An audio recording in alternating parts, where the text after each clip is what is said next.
जय हिंद दोस्तों। कैसे हैं आप लोग? उम्मीद करता हूं आप लोग अच्छे होंगे। आपके अपने यूट्यूब चैनल एलआरपी एजुकेशन में आप सभी का दिल से स्वागत है।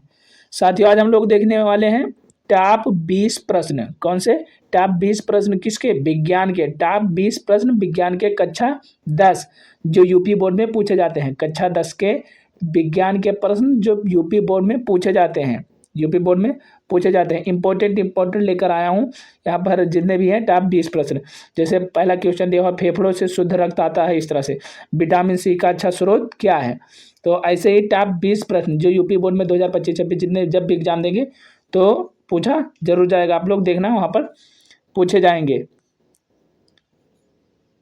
तो जो दोस्त चैनल पर नए हो चैनल को सब्सक्राइब कर लीजिए ताकि ऐसे ही आने वाली वीडियो आप सभी तक जरूर पहुँचे। तो चलिए क्लास को स्टार्ट करते हैं। जैसे साथियों यहाँ पर पहला क्वेश्चन दिया हुआ है। पहला क्वेश्चन क्या दिया हुआ? फेफड़े से शुद्ध रक्त आता है। फेफड़े से शुद्ध रक्त आता है, कहाँ से आता है? दाहिने लिंद में या बाएं लिंद में या बाएं निलय में या दाहिने निलय में। फेफड़ों से जो शुद्ध रक्त आता है, शुद्ध रक्त होता है, वो फेफड़े से कहाँ पर आता है? किस में होता है? दाहिने लिंद में होता है, बाएं लिंद में होता है या बाएं निलय में होता है या दाहिने निलय में होता है? आप लोग अगर जानते हैं तो कमेंट में बता सकते हैं। तो इसका राइट आंसर हो जाएगा खा, बाएं अलिंद में। फेफड़ों से जो शुद्ध रक्त आता है वो किस में आता है? बाएं अलिंद में, बाएं अलिंद में। इसका पहले का राइट आंसर हो जाएगा खा, यानी कि बाएं अलिंद में। फेफड़ों से शुद्ध रक्त आता है बाएं अलिंद में। आगे देखते हैं साथियों। जैसे दोस्तों यहाँ पर दूसरा क्वेश्चन दिया हुआ है, विटामिन सी का अच्छा स्रोत है क्या है? अंडा है, मछली है, संतरा है या गेहूं है? विटामिन सी का अच्छा स्रोत कौन सा है? अंडा होगा, मछली होगा या संतरा होगा या गेहूं होगा? तो इसका राइट आंसर हो जाएगा साथियों संतरा। विटामिन सी का अच्छा स्रोत क्या होगा? संतरा। संतरा विटामिन सी का अच्छा स्रोत संतरा होगा। आप लोग इसे याद कर लेना, डायरेक्ट एग्जाम में देखने को मिलेगा। अब देखिए साथियों, यहाँ पर तीसरा क्वेश्चन दिया हुआ है, लार में, यहाँ पर कर लेना में, लार में कौन सा एंजाइम पाया जाता है? लार में कौन सा एंजाइम पाया जाता है? लार में कौन सा एंजाइम पाया जाता है? एमिलेस या पेप्सिन या लाइपेस एंजाइम या ट्रिप्सिन एंजाइम? लार में कौन सा एंजाइम पाया जाता है? एमिलेस या पेप्सिन या लाइपेस या ट्रिप्सिन? लार में इसका राइट आंसर हो जाएगा साथियों एमिलेस। एमिलेस एंजाइम पाया जाता है। कौन सा? एमिलेस। तो लार में कौन सा एंजाइम पाया जाता है? एमिलेस या फिर एमाइलेज? एमाइलेज। आगे देखते हैं साथियों। यहाँ पर चौथा क्वेश्चन दिया हुआ है, मूत्र निर्माण होता है वृक्क में, यकृत में, हृदय में, फुलिया में? मूत्र निर्माण कहाँ होता है? वृक्क में, यकृत में, हृदय में या प्लीहा में? अगर आप लोग जानते हैं तो बता सकते हैं।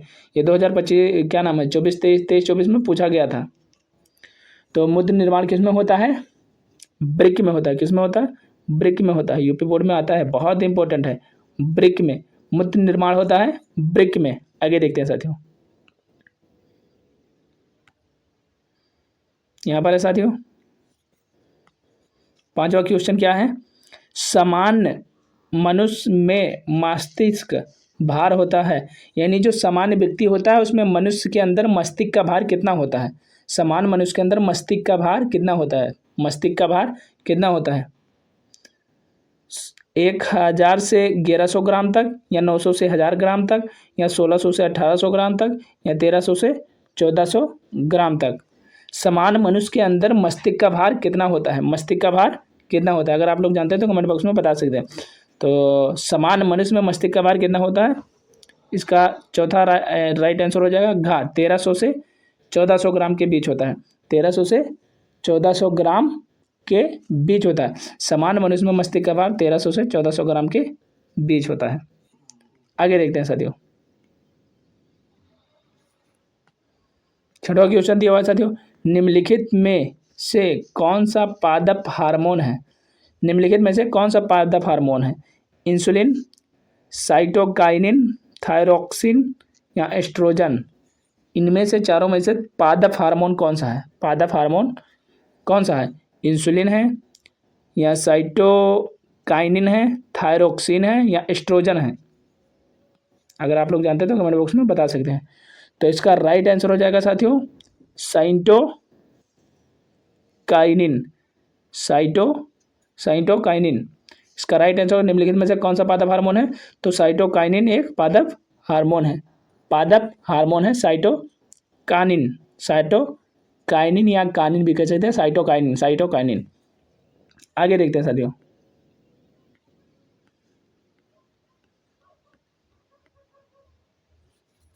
सत्रहवां क्वेश्चन है हम लोगों का, थायरॉक्सिन हार्मोन की कमी से होता है। थायरॉक्सिन हार्मोन की कमी से क्या होता है? थायरॉक्सिन हार्मोन की कमी से क्या होता है? घेंघा रोग, रतौंधी, स्कर्वी रोग, बेरी रोग। बेरी रोग तो होता नहीं होगा क्योंकि विटामिन B1 से होता है। स्कर्वी रोग तो विटामिन सी से होता है। रतौंधी तो शायद विटामिन A से होता है। तो इसका राइट आंसर क्या हो जाएगा? घेंघा रोग। थायरॉक्सिन हार्मोन की कमी से कौन सा रोग होता है? घेंघा रोग होता है। कौन सा रोग होता है? घेंघा रोग होता है। थायरॉक्सिन की कमी से, थायरॉक्सिन हार्मोन की कमी से कौन सा रोग होता है? घेंघा रोग होता है। घेंघा रोग होता है। आप लोग इसे याद कर लेना, कॉपी में लिख लेना, एग्जाम में ऐसे ही देखने को मिलेगा। आगे देखते हैं साथियों। डीएनए के दोनों जंतुओं को आपस में जोड़ते हैं। डीएनए के दोनों जंतुओं को आपस में जोड़ते हैं तो कौन सा बंध जोड़ते हैं? आयनिक बंध जोड़ते हैं, पेप्टाइड बंध जोड़ते हैं, हाइड्रोजन बंध जोड़ते हैं या सहसंयोजी बंध जोड़ते हैं? जो डीएनए के दोनों जंतुओं को आपस में जोड़ते हैं, डीएनए के दोनों जंतुओं को आपस में जोड़ते हैं तो कौन सा बंध जोड़ता है? आयनिक बंध, पेप्टाइड बंध, हाइड्रोजन बंध या फिर सहसंयोजी बंध? तो इसका राइट आंसर हो जाएगा साथियों गा, हाइड्रोजन बंध डीएनए के दोनों जंतुओं को आपस में जोड़ता है। हाइड्रोजन बंध। आगे देखते हैं साथियों। यहाँ पर है साथियों, डीएनए पाया जाता है कोशिका द्रव में, केंद्रिका में, केंद्रक में, केंद्रक द्रव में। डीएनए कहाँ पाया जाता है? डीएनए कहाँ पाया जाता है? कोशिका द्रव में मिलता है, केंद्रिका में, केंद्रक में, केंद्रक द्रव में। आप लोग अगर जानते हैं तो कमेंट बॉक्स में बता सकते हैं कि डीएनए कहाँ पाया जाता है। तो डीएनए कहाँ पाया जाता है? केंद्रक में। कहाँ पाया जाता है? केंद्रक में। डीएनए पाया जाता है केंद्रक में। इसका राइट आंसर हो जाएगा केंद्रक में। डीएनए पाया जाता है केंद्रक में। आगे देखते हैं साथियों। 20 क्वेश्चन है साथियों, इम्पोर्टेंट जो सीधे बोर्ड एग्जाम में देखने को मिलेगा आप लोगों को। अब देखिए साथियों, 10वां क्वेश्चन है हमारा, मानव में गुणसूत्रों की संख्या है। मानव में गुणसूत्रों की संख्या कितनी होती है? संख्या है या कितनी होती है? 42 होती है, 44, 46, 48? मानव में गुणसूत्रों की संख्या कितनी होती है? 42, 44, 46 या 48? तो इसका राइट आंसर हो जाएगा साथियों, कितना हो जाएगा राइट आंसर? राइट आंसर हो जाएगा 46। मानव में गुणसूत्रों की संख्या 46 होती है। 46 होती है। कितनी होती है? 46 होती है। आगे देखते हैं साथियों। यहाँ पर एक 11वां क्वेश्चन, आनुवांशिक विज्ञान के जनक कौन है? H.J. Müller, Gregor John Mendel, Charles Darwin या वाटसन? आनुवांशिक विज्ञान के जनक कौन है? H.J. Müller, Gregor John Mendel, Charles Darwin या वाटसन? आनुवांशिक विज्ञान के जनक कौन है? अगर आप लोग जानते हैं तो कमेंट बॉक्स में बता सकते हैं। तो आनुवांशिक विज्ञान के जनक कौन हो जाएंगे? Gregor John Mendel. इसका राइट आंसर हो जाएगा साथियों ग्रेगर जॉन मेंडल। आनुवांशिक विज्ञान के जनक Gregor John Mendel. Gregor John Mendel. आगे देखते हैं साथियों।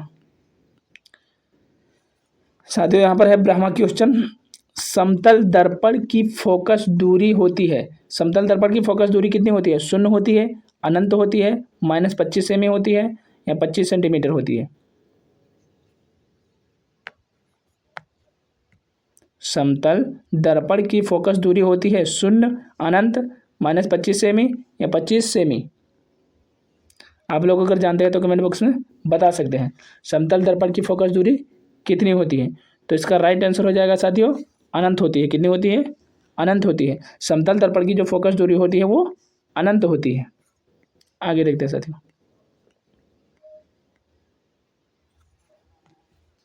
साथियों 13वां क्वेश्चन है, निर्वात में प्रकाश की चाल होती है। निर्वात में प्रकाश की चाल कितनी होती है? 3 × 10⁸ 3 × 10⁸ 7 metre second, 2 × 10⁸ 8 metre second, 3 × 10⁸ 8 metre second, 3 × 10⁻10 metre second.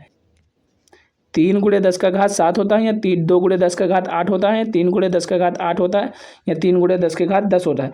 निर्वात में प्रकाश की चाल कितनी होती है? निर्वात में प्रकाश की चाल कितनी होती है? तो इसका राइट आंसर हो जाएगा साथियों 3 × 10⁸ 8। 3 × 10⁸ 8 मीटर सेकेंड। 3 × 10⁸ 8 निर्वात में प्रकाश की चाल होती है 3 × 10⁸ 8 मीटर सेकेंड। आगे देखते हैं साथियों।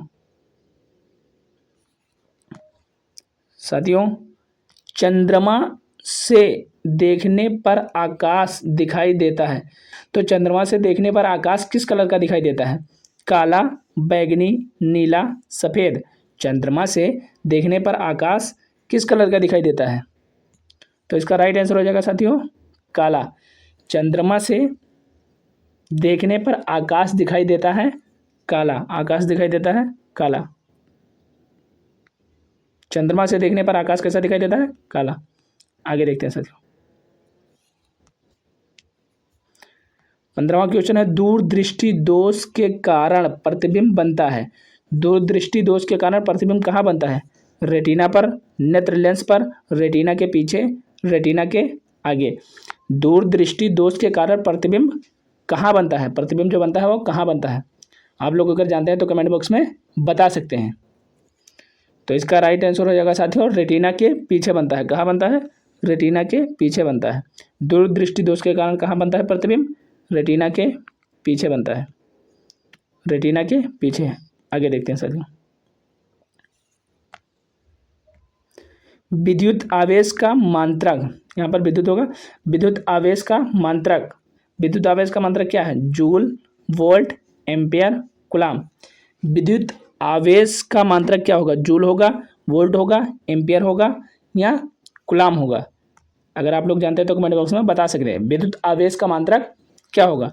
तो विद्युत आवेश का मात्रक हो जाएगा साथियों कूलाम। क्या हो जाएगा? कूलाम। विद्युत आवेश का मात्रक कूलाम।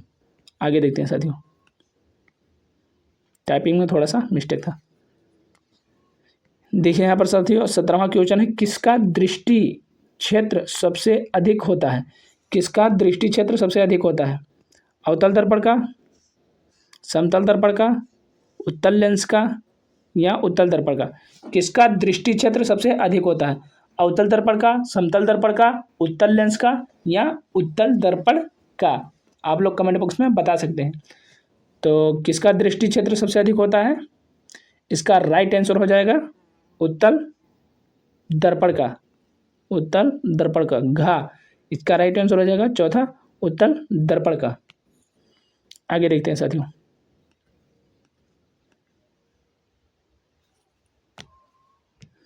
साथियों 18वां क्वेश्चन है, जाइगोट के गुणसूत्र की संख्या होती है। जाइगोट के गुणसूत्र की संख्या कितनी होती है?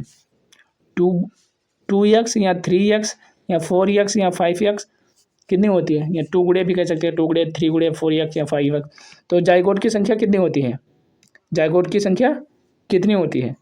तो जाइगोट की संख्या होती है 2x। कितनी होती है? 2x। जाइगोट की संख्या 2x। आगे देखते हैं साथियों 2x या 2 गुणे। 19वां क्वेश्चन है साथियों, गुणसूत्र किस पदार्थ के बने होते हैं? गुणसूत्र किस पदार्थ के बने होते हैं? प्रोटीन के, आरएनए के, डीएनए के या डीएनए और प्रोटीन के?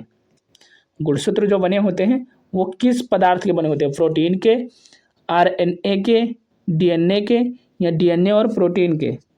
तो साथियों गुणसूत्र बने होते हैं किसके? इसका राइट आंसर हो जाएगा घा, डीएनए और प्रोटीन दोनों के। जो गुणसूत्र बने होते हैं डीएनए और प्रोटीन दोनों के बने होते हैं। डीएनए और प्रोटीन दोनों के बने होते हैं। गुणसूत्र बने होते हैं डीएनए और प्रोटीन के। आगे देखते हैं साथियों। 20वां क्वेश्चन और लास्ट क्वेश्चन।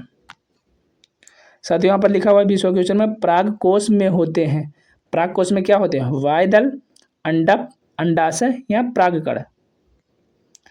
वायदल, अंडप, अंडाशय या परागकण। यहाँ पर लिखा वायदल, लेकिन ये होता है वायदल। वायदल, अंडप, अंडाशय, परागकण। तो पराग कोश में क्या होता है? वायदल होते हैं, अंडप होते हैं, अंडाशय होते हैं या परागकण होते हैं। तो इसका राइट आंसर हो जाएगा साथियों घ, परागकण। पराग कोश में होते हैं क्या? परागकण। यहाँ पर याद कर सकते हैं पराग कोश यहाँ पर है और यहाँ पर कण है, तो पराग कोश में होते हैं परागकण। तो साथियों यहीं पर हमारी क्लास खत्म हुई। आशा करता हूँ ये क्लास आप लोगों को अच्छी लगी होगी। जो दोस्त चैनल पर नए हो, चैनल को सब्सक्राइब कर लीजिए ताकि ऐसे ही आने वाली वीडियो आप सभी तक जरूर पहुँचे।